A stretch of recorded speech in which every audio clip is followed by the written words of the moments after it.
So, ladies and gentlemen, let me get your attention for a minute. They say the use bag.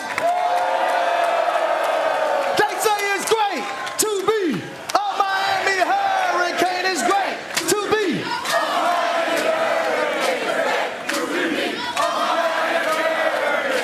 So we have our very own Christine Williamson, who played volleyball here, right here at the U. Y'all make some noise for Christine.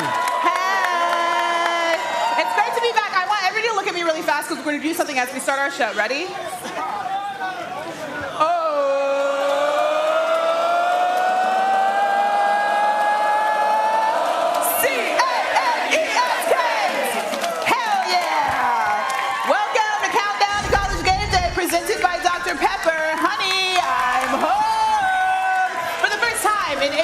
We're in Miami, Florida. As the 4th-ranked Miami Hurricanes welcome the Florida Gators to town. It's a Sunshine State showdown.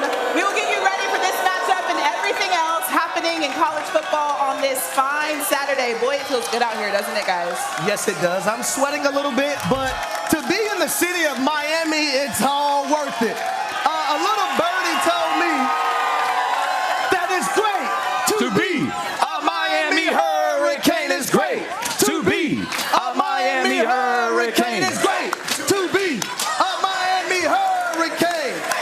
I love to hear that from you as a Louisville alum. Well, Harry Douglas, exactly. Christine Williamson, and Harry Lyles Jr. Since I torched Miami most of my career at Louisville.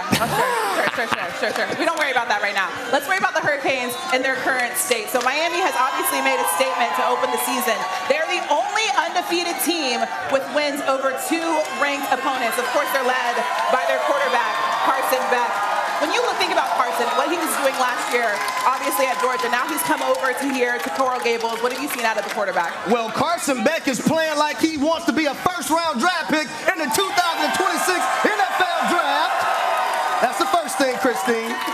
But you're talking about a guy who has complete control at the line of scrimmage, whether he's changing one play to get into the best play, whether he's changing his protections, he's hand signaling things out to his wide receivers. But the most important thing, he's getting through his progressions when he dropped back and has his read. Last week, the first play, they wanted to go to Malachi Tony on an out route in the slot. It wasn't there. He came backside to look at his tight end. He wasn't there. And then he got to his third progression and threw an in cut to C.J. Daniels. So everything that Carson Beck is doing right now is everything he didn't do last year at Georgia.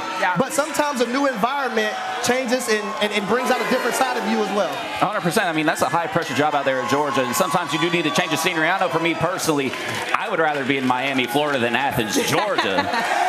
Ain't that right? Yeah. I would also rather be in Miami, Florida than Gainesville, Florida, because that's where, obviously, the Gators are. That's right. So let's talk about Billy Napier. It hasn't been great so far this season. What do the Gators have to do to try to attempt to turn it around? I mean, they're going to have to win today, but I think that's going to be incredibly tough. If you're DJ Lagway, young quarterback, he's been telegraphing a lot of the things that he's been showing out there on the football field. You know somebody who's going to give him nightmares tonight? Ruben Bain, who has been playing like an absolute All-American. I mean, his draft stock was already high. It's sky high so far through the first 3 games here this year.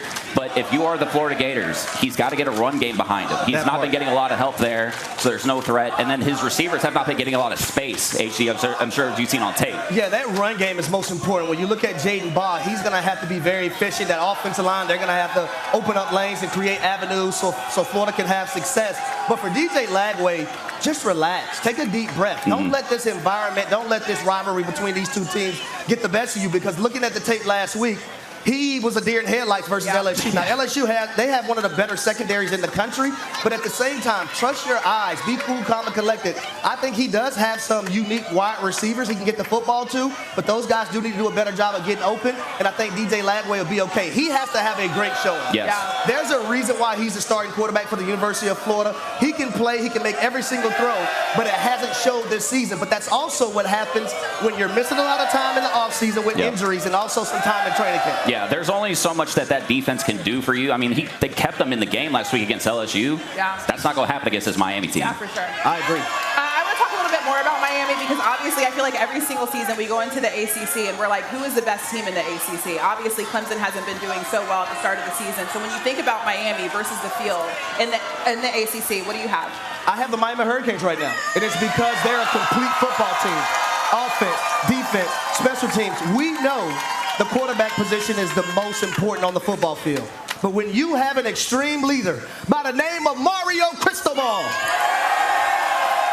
see, when everyone goes to talking about the U and are they back, there's no one that exemplifies that more than Mario Cristobal, who won a national championship in 1989. That's right. Who won a national championship in 1991. So he's lived it. He can talk it. He can walk it. And Mr. Cristobal can also breathe it. It's hard for me to disagree with that. And honestly, we talk about the ACC. Miami, to me, has looked like arguably the best team in the country up to this point. A lot of people have talked about LSU. There's been some struggles there. Garrett Nussmeier, he didn't look good the last couple of weeks. This Miami team on both sides of the football has looked dominant, and I think that you're probably going to see them continue to assert that dominance tonight. All right, we'll see what happens. Can't wait for that one at 7:30 p.m. tonight. Now let's get some game picks in here. I just looked at my rundown, and I'm going to talk to you in a little bit. Harry Lyles, who do you have in this matchup? Man, who y'all think I got? I got the Miami Hurricanes, baby. All right, Harry Douglas, who do you have in this matchup? Well, the Miami Hurricanes have looked like the best team in the country. Carson Beck is playing unbelievable. Malachi Tony is a phenomenal freshman. Not so fast, my friend. I don't know what's wrong with Not so fast. My mother went to the University of Florida. My daddy is from Gainesville, Florida. Give me the Gators. Give me the Gators. I can't believe this man. Unreal. You're going to let him do that to you in your own backyard? I'm pretty sure they eat alligator here, just so you know, in Miami, That's right. Florida. Okay, I won't repeat what they're saying. I will say... They're just saying forget the Gators. HD, yeah, of course. Yeah. HD, for some reason, chose the Gators, even after you just talked about DJ Lagway throwing 5 picks last weekend. Well, the reason why is that at some point, there has to be a turnaround for the Florida Gators and Billy Napier. DJ Lagway, he looked awful last week. But there has to be a breakthrough. Otherwise, there are going to be changes in Gainesville, Florida, in my opinion. Okay, well, I'm going to tell you right now, it's not going to happen tonight, because I obviously have the University of Miami Hurricanes That's in right. this matchup. Why? It's great To be a Miami Hurricane. It's great to be a Miami Hurricane. All right, HD, I don't know. You might have to leave. Time now for Get More Game Day, presented by Geico. Miami, obviously known for the influence of Cuban culture, and the center of that is Little Havana. Jess Sims went on a tour yesterday to check out the sights and sounds. Take a listen.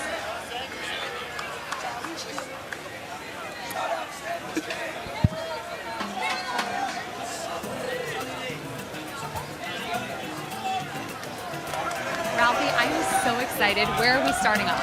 Well, Jess, welcome to Little Havana and welcome to Calle Ocho and welcome to this mom and pop business. We're going to have some late season mango juice right now. Amazing. I'm ready. Well, I guess a toast, right? Cheers. Oh my gosh, that is so fresh. This is delicious. Is everything that we're about to have this healthy? I can't guarantee health. Let's go. Let's go to the next spot. You come to Miami, you better have a pastelito de guayaba y This is queso. what I've been waiting for. Well, it's Like a my mouthful. whole life. There's also the croqueta de jamón, Jess. This is what dreams are made of. This right here.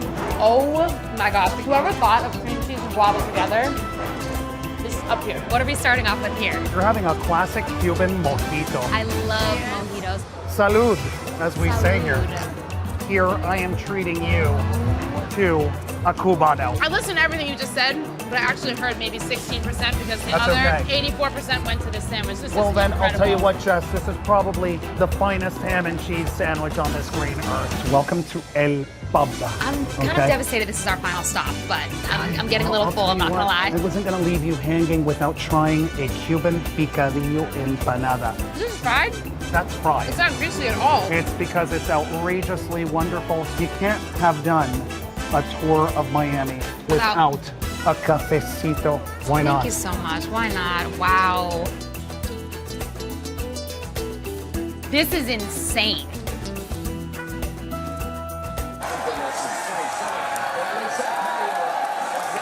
She had literally everything that was good about Miami food. Have you ever had Cuban food?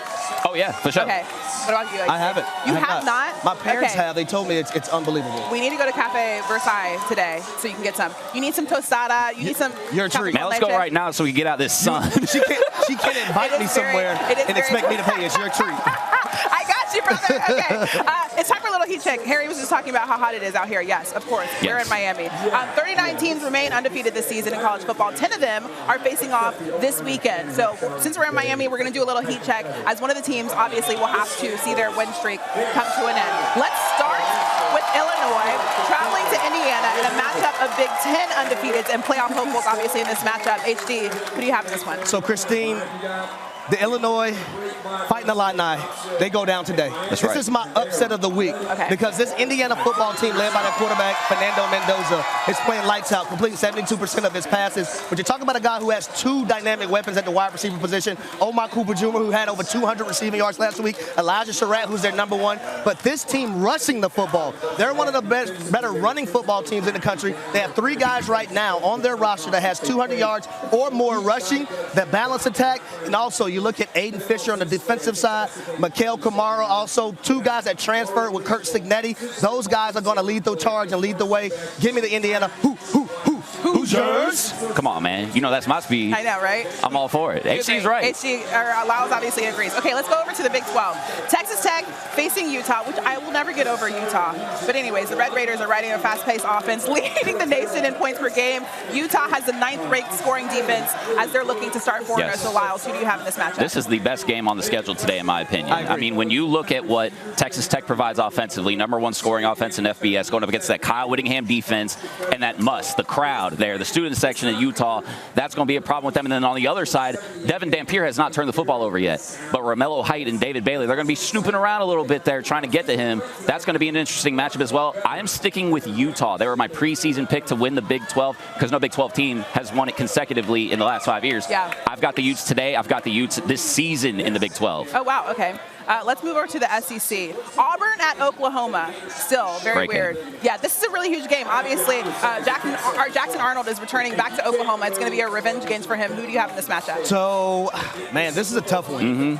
I'm going to go Oklahoma, but John Mateer, he's going to have to be on his P's and Q's. He's been great as a passer, but his athleticism and his rushing ability is going to have to come into effect today.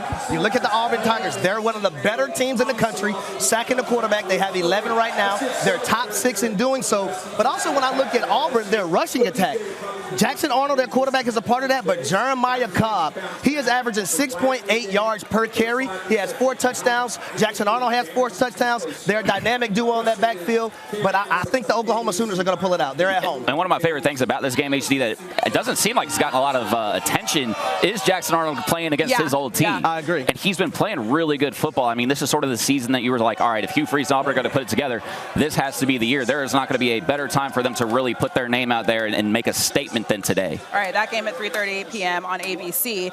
Staying in the SEC, Ole Miss has a little sneaky one with Tulane, who are back in the playoff hunt for the 2nd straight year. So, Lyles, what are you looking at in this matchup? Yo, this is a dangerous game for them. Yeah. This for Ole Miss, I should say. Yeah. Tulane has come out starting hot in every one of their games. The last 2 against South Alabama, and the other one is that is leaving me right now, Duke. They got off to hot starts. Let them get back into it. They can't allow that today. Not against Ole Miss. I understand Austin Simmons isn't playing, but still, they're still strong at that quarterback position. Very talented team. Jake Retzlaff is 11th in QBR for Tulane at quarterback. He has been incredible in terms of how fast he has adapted to what that offense is bringing. I mean, he basically was in there like right before week 0, right? I mean, I talked to John Summerall about it. He's like, hey, we'll see if he meshes to it. He was the week 1 starter. So this Tulane team, man, if they win this game today, do not be surprised. I would also say for a team like Ole Miss, Tulane should not be sneaking up on you. No. You've had scares the last 2 weeks. First versus Kentucky, last week versus Arkansas. You need to be on your P's and Q's to continue what Lane Kiffin has built within that program. Disappointing the last few years. You have not made the college football playoffs. You have not contended for an SEC championship game. Can you keep that going today in a positive direction, not the negative side of things, versus Tulane? But don't think by any stretch of imagination that Tulane they're going to come in and just say, hey, you're Ole Miss. Right. We're going to lay down. We're going to allow you to have this victory. No, Tulane is a different program than what Tulane was about 15, 20 years ago. That's right. And those guys are balling. All right, let's talk about the last one, our last battle of undefeated tonight. Michigan State taking on USC. HD, how can USC continue to try to keep this roll going into week 5? So they have the perfect quarterback for their system. Maivia, he has done a great job, number one, orchestrating things and having control over that offense. They have 2 receivers that I believe is going to play on Sundays, Makai Lemon and Jacoby Lane. Continue that high-powered offense. They're one of the better ones in the country. They're averaging like over 50 points a game as well, too. Can you, at home versus Michigan State, do your thing? Need to see that defense from USC to continue to show up. That has been a point of emphasis for them for the last couple of seasons with that new staff. A lot of talent on that side of the ball. I am impressed with what Michigan State has done thus far this year, but I do think that the fun ends today. Yep. I agree with that. All right, let's. I'm looking at these teams, just looking at like Michigan State, Tulane, etc. They're not in the top 25. If they go 4-0 through this week, where do you think that these teams? Tulane needs to be ranked if they win. I mean, they've already beaten 2 FBS teams in Northwestern and Duke. Obviously, Northwestern, you know, that's kind of G6 anyways. Yeah. But what they've shown on the field, and honestly, the job that John Summerall has done there for how decimated they were by the portal, losing Darian Mensah to Duke, losing Mekhi Hughes to Oregon, and they haven't lost a step. I mean, you want to talk about Lane Kiffin said it this week, that guy's going to be an SEC head coach. I think Tulane, if they win today, they have to be ranked. So here's another team that I'm kind of upset that is not ranked right now is South Florida. Yes. South Florida lost to the number 4 team in the country, the Miami Hurricanes last week. And you have Notre Dame, who's a 2-loss team, and I get it. They've lost to 2 premier teams as well. But why is South Florida not ranked in the top 25? Yeah. Like I totally agree. That really bothers me. Yeah. I was just thinking about that because we're talking in this next segment about teams that have dropped off a lot. You just mentioned Notre Dame. Notre Dame and Clemson have been super disappointing. Let's start with Clemson because they've fallen the most. They were preseason at number 3. They're not in the top 25 now. What exactly do they need to do to get back in the playoff picture? Man, well, I'll tell you what, Cade Klubnik. Well, first, before you go, do we have enough time to explain I know, what Clemson needs to do? Because we might need 30, 45 minutes to explain everything really that Clemson needs to do. I mean, it's shocking because, I mean, we talked all preseason about, hey, like, looks like Dabo put it together, right? It's mid-2010s again, and Cade Klubnik does not look like Cade Klubnik anymore. I know Antonio Williams has been hurt, right? I know they've had some injuries on the defensive side of the football as well, but the lack of consistency and how lost sometimes Cade has looked playing the quarterback position is incredible, not just because he was good last year, but it's because of the leap that he made between 23 and 24. Yeah. So it's like, what has gone wrong this year? I mean, Brian Westco, he had that touchdown against Georgia Tech where he basically outran everybody down. That's an NFL play. That, like, they've got all the guys this year. They just haven't put it together. It's just not, it's not right. I don't know if they just need to see the ball go through the basket, because I'll tell you what, HD, if they do not see it go through today against Syracuse, I know. This might actually be a lost season for them for once. And to add on to what you've already said, Harry, for me, a lot of people are telling me Cade Klubnik and some of his struggles are because Antonio Williams has not played. But you also have a Brian Westco Jr., you have a TJ Moore. Yeah. You're telling me one guy allows the quarterback not to be efficient? It's him turning the football over, not reading things correctly. He had a play versus Georgia Tech last week where he could have ran for a very, very long time, and he stumbles and falls down. Like, that lets me know that you're thinking too much. You're not playing the game that you grew up playing, that you love so much. Don't put too much pressure on yourself, Cade Klubnik, but also that offensive line, they have not been good. The run game has been non-existent. So collectively as a whole, and then Dabo Swinney, let me not get on him and him being in his feelings. Dabo, when you signed that I believe it was a 10-year, $115 million contract, they paid you to continue that success so you can continue to win national championships. Not because you can have 10 wins and just win the ACC, Dabo. That's the part I think he's missing. New standard, 100%. I do want to say, because obviously Dabo was asked about it, he compared this team to the 2016 Clemson team, which started off very slow and then ended up winning a national championship. Not the same team, because you don't have Deshaun Watson. But I do think it's very interesting to think about the past few quarterbacks that this Clemson team has had. When Brent Venables left, we thought it was going to be a problem on the defense, but the offenses seemed to be the problem in Clemson as well. 100%. They haven't found a quarterback that's DJ Lagway wasn't able to do it. So what is the issue in Clemson? Well, I do think, HC, to your point, and you do bring this up, I do think when we talk about the discomfort that Cade Klubnik clearly has shown, you mentioned that offensive line and its struggles, they have been missing their left tackle the last 2 games. So, like, that definitely hurts. But if you are Clemson, you should be sort of, Alabama, Georgia, next man up. Like, someone can come up in there and make it work enough to where you could still look like yourself. He has not looked like himself at all. That's the part that's just so amazing. And to your point, even if with Antonio Williams missing, there's still way too much talent on this team for it to look the way that it's looked. Yeah. I mean, Troy, you know, they were basically running their pockets in the first quarter, or first half rather, of that particular football game. They shouldn't be doing that to you. You're Clemson, you know? Well, I will tell you, last week, if it wasn't for their running back picking up, I think it was like a 3rd and 22. Yeah. If it wasn't for that one play, I believe Georgia Tech would have blown them out. Yeah, 100%. Like that play kind of saved Clemson and allowed them to be back in that ball game. Otherwise, we're talking about them, and they still have an opportunity because they can win the ACC. Correct. They just don't look like a good football team right now. I don't believe in them winning the ACC. Not when I watch a Miami and I watch a Georgia Tech. That's right. And how those two teams look. Yeah, they certainly have a lot of things to figure out. There's another team that has some things to figure out, and that is Notre Dame. They took their first loss to University of Miami, which is where we are today, obviously. Even if they went out, because this is the thing, Notre Dame isn't in a conference, right? Yeah. What do they have to do in order to be successful and make it to the playoffs? I think that they're okay. I was not totally upset that they're still ranked. So hear me out though, right? Because they lost to 2 of the top 10 teams by a combined, 10 points, maybe? Agreed. They have looked problematic at times, especially on offense. CJ Carr, you know, you see the good, you see the bad. To me, there's enough meat left on the schedule between Boise State, NC State. I'm forgetting some of these. I don't know if we have the schedule built up. USC is on there as well. Boise, NC State, USC. So there's enough there that even if those teams don't get ranked, that's not an easy stretch of football. And so when I say that they're okay still, HD, is because we saw the Northern Illinois loss last year, which to me was worse than the 2 losses that they just had combined. I know it's 2 losses compared to 1, but they did well enough that they showed that they improved as a team, and that does matter in the committee's eyes. So if they can show over the next month and a half that they've improved off of those losses and they can finish football games, then I think they might be okay, because if we're also being quite honest, there is some logo watching. But here's the world that they have to live in now. You have to count on other teams winning out. You have to count on the NC State having a good record when you play them. Arkansas is in there. You have to count on Southern California to be undefeated when you play them. I don't like living in that world. I don't like when we have to look at other teams and bank on what they have to do versus us not handling our business and we have 2 losses on our schedule right now. So speaking of that, because when you look at Clemson and Notre Dame, obviously both teams, Notre Dame obviously still ranked, so they have a better chance, I guess, when you look at the long run. But out of those 2 teams, who do you think has the best chance to make the playoffs? I think Notre Dame. And here's why, HD.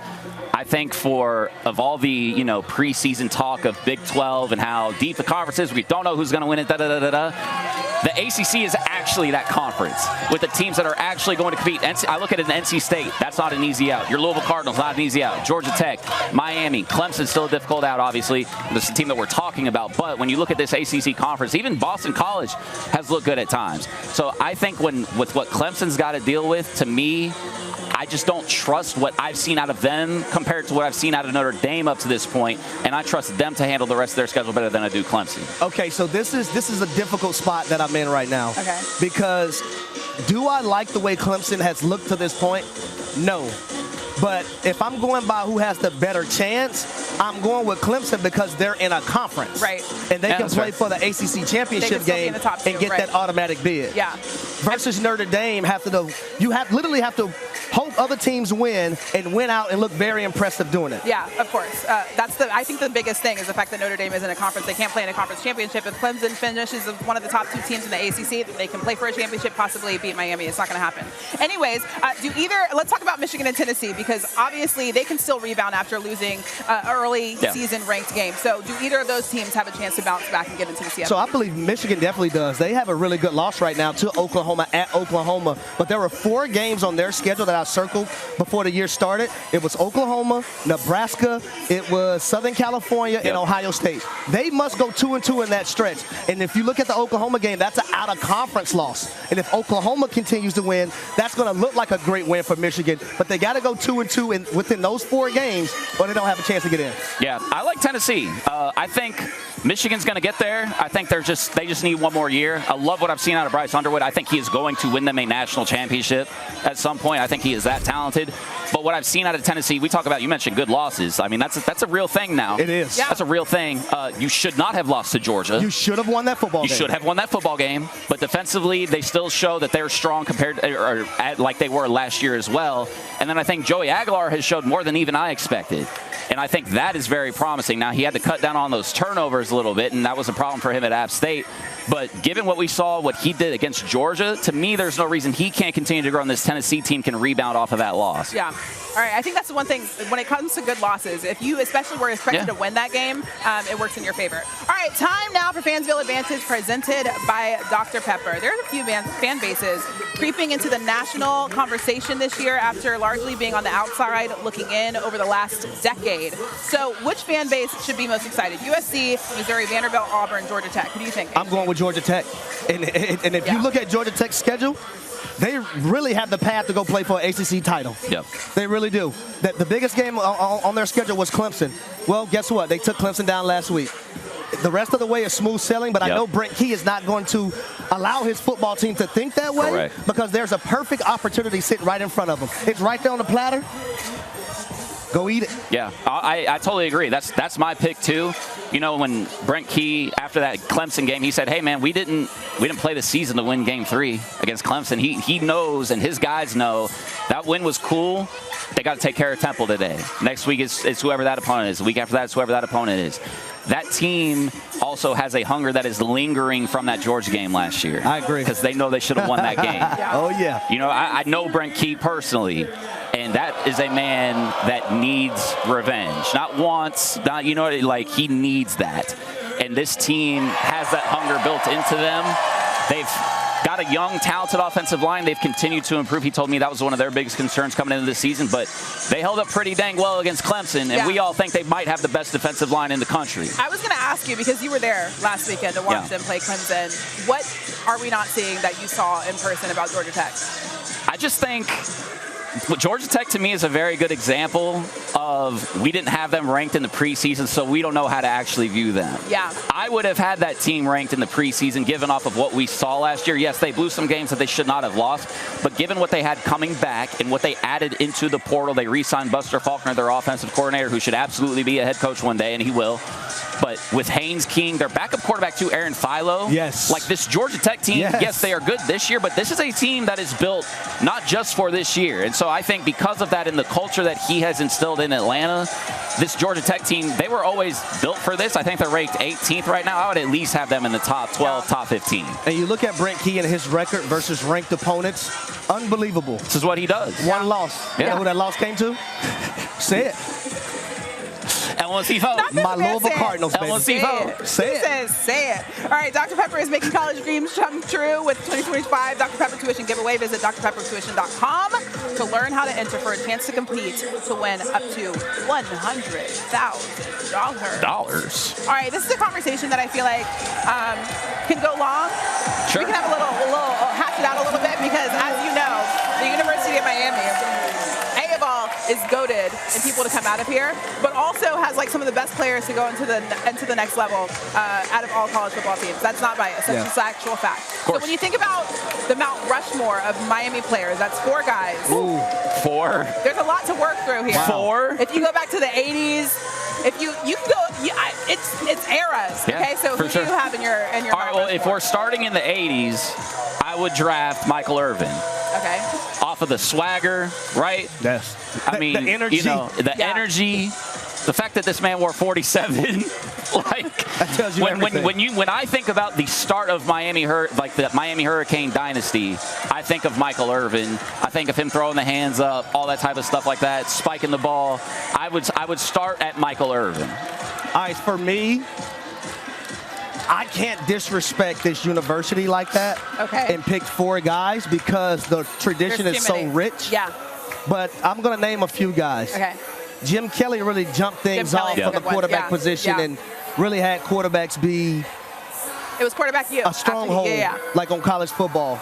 But you have Michael Irvin, you have Russell Maryland, you have Warren Sapp, you have Ed Reed, you have Ray Sean Lewis, Taylor. you have Sean Taylor, you have Santana Moss, Andre Johnson, Reggie Wayne. Yes. And the list goes on and on and on and on. And I didn't even pick my former teammate, Devin Hester. Yeah. Yep. There's I can't pick 4 because I don't want to disrespect all the guys that meant so much to this program. Like, this tradition is different from a lot of other ones. Yes, agreed. Like, the greatest college football team in college football history came from this university right here in my Branson opinion. Dean. Yeah. You're so stupid. You're so dumb. We didn't even Lyles, name Willis you chose McGahee one. and all those you guys. chose Michael Irvin. Who are your other three? Give me Sean Taylor. Okay. I need we had Michael Irvin, so Michael Irvin, Sean Taylor. Give me Ed Reed. Yeah. I mean, just the best safety to ever play the game of football. You got to go with D lineman. Then I'd probably go Warren Sapp. I'd probably go Warren Sapp. See, I would go Russell Maryland over Warren Sapp. Russell Maryland, I believe. If I'm not mistaken, Russell Maryland was the #1 overall pick. I don't know what you said. Russell Maryland, defensive lineman. He was the #1 overall pick for Miami. I'd put Christine Williamson on mine. I was gonna say, what about me? Am I not in your Mount You get your own, like a Washington Monument type deal. You're in our where she's standing there like this. No, Mount Rushmore. I just like this over everybody. Let's see. Are there any guys that we didn't? Bernie Kosar. Oh, that's another one. Bernie Kosar, Ken Dorsey. Ken Dorsey wasn't the best, but you were the quarterback of that 2001 team. You were on the list. Ray Lewis. We did. Okay. Ray Lewis. Santana Banana, Andre Johnson, We didn't even Willis say McGahee. Bryant McKinney. Bryant McKinney, Like yeah. you listen, this tradition is so unbelievable and insane. Oh, yeah. That's why I can't do justice and give 4. I can't. What is the best team in University of Miami history? Was it the 2001? 2001, man. Yeah. If you are below the age of 25, go on Wikipedia. Please. Go look at that 2001 Miami Hurricanes roster. And you want to talk about a team that could not exist in the transfer portal. Holy, what, I would boy. say this. I'll take it a step further. That Miami Hurricanes team, I think would have beat a lot of NFL teams. Oh, yeah. I mean, stacked. Yeah. And I feel very confident in saying it. It was crazy. I mean, just absolutely unbelievable. And you know what? Speaking of Mount Rushmore, it looks like we got some cafecito. I put that on my Mount Rushmore, baby. Have you ever had cafecito? Woo. Oh, this is too much. Is this cafecito for real? Would you say cappuccino? Don't drink this whole thing. Cafecito. Do not drink this whole thing. It's supposed to be a lot smaller. Happy Christine Day. Yeah, Why can't we drink all of it?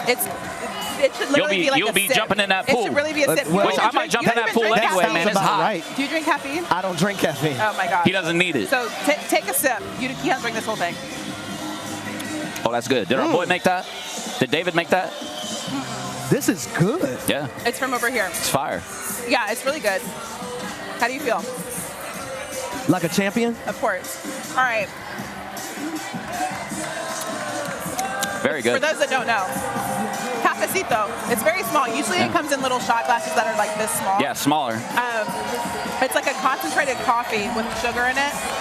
Delicious. It's one of the most. Tastes like a winner to me. It's one of the things that I HD's miss the putting it most about down, Miami. yo. Okay, HD. That's not good. Who does not? We'll keep you guys updated on his caffeine. status. Just drink the whole thing, and I'm telling you, it's supposed to be this much. Yes. So we'll see. TBD. I told you. Yeah, you just had like 3 of them. I'm going to be bouncing off the walls He's going to later. be bouncing off the wall. Anything else that you want to say about coming to Miami? No, I want to get off camera so I can wipe this sweat off my face. Do you see this? Well, let me say this. This is I'm a struggling, perfect and I've had place. multiple people take my picture over here, bro. They're like, look at this This is the perfect place to do college game day from. Yeah. Look at this backdrop. Look at Can we this jump in the pool? background. The Can we water's jump in the back. pool? Look over here, guys. I'm gonna go jump in the pool. The swimmers are just like having practice over here. It's a beautiful campus. Going here is like being at a resort every single day. It is the most beautiful place in the world. There's a gator. I'm sure they're eating gators here too. It's great to be back home. I'm so happy to be here. Glad that you guys are here. We're going to the game tonight, right? Yeah, after I jump in the pool. We're going to the game together, Christine. I know, but you can't come with me. You chose Florida. Hey, my mama went to the University of Florida. I'm a mama's boy. Okay, whatever. You'll get me in trouble at home with my mama. All right. Thank you guys for watching Countdown to College Game Day presented by Dr. Pepper. We will see you next week.